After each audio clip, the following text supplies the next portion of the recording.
Morning, YouTube. Today is tax stamp day. So just got notified that and sent the tax stamp to this, which is now a rifle. This is now an SBR, my first SBR. Not, pretty typical process. For me, it's usually just under a year to get that stamp. And, no, pretty much uneventful. I went through Silencer's shop. And honestly, those guys did a great job. Very helpful.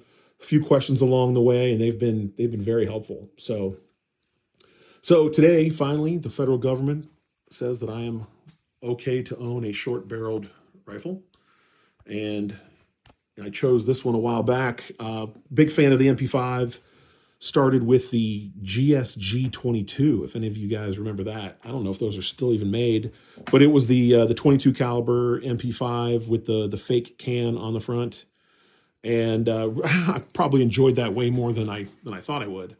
So recently I decided to look into kind of the newer manufacturers, the 9mm manufacturers of MP5 clones.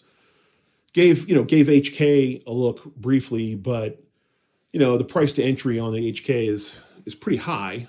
And then I kind of stumbled across Zenith, and I know Zenith has got kind of some mixed reviews, but I don't know. Maybe it's the American made. I don't know. I went with the ZF5T. So this is the short of the short rifle versions with the threaded barrel, because I already have Silencer Co. suppressors that thread on. And I'll be honest with you, it's been great. I have no issues, zero issues. Started off with I think 124 grain 9mm. So which I think was the break-in procedure, if I remember correctly. And it's been great. Put the 507 on the top there, the Hollow Sun on a small claw mount, and that's a great optic. As a Trijicon guy. Kind of annoyed. I was like, man, I spent a lot of money on Trijicon, and I think this would be my favorite of the red dots that I have. And I've got the SRO, RMRs, MRO, and man, right out of the gate, I really like this optic a lot. We'll of course see whether it holds up like a Trijicon would. I guess we'll find out. Not that I don't think it's going to get much of a test on this rifle. I mean, this is very little recoil. This has just been a absolute great rifle to shoot. Super fun.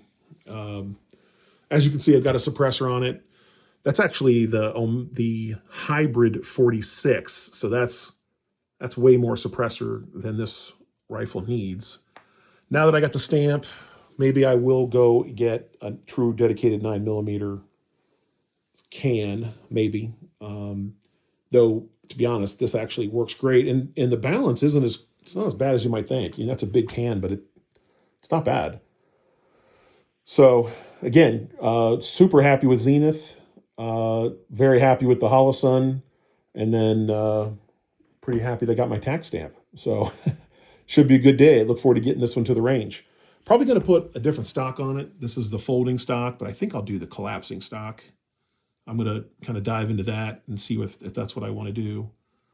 But other than that, this one's probably going to stay the same. I've got a small Picatinny rail with a light on there. I think that's the stream light on there, TLR, and that's been fine too. And just been a great rifle. I know there's a lot of other things I can do to this. I've been kind of had it just kind of put away until the stamp came in. And now that I've got it, I probably will dive back into this and do some extra things. The only other thing I've done, you can see I had to put the MI rail foregrip on it, rail, I should say.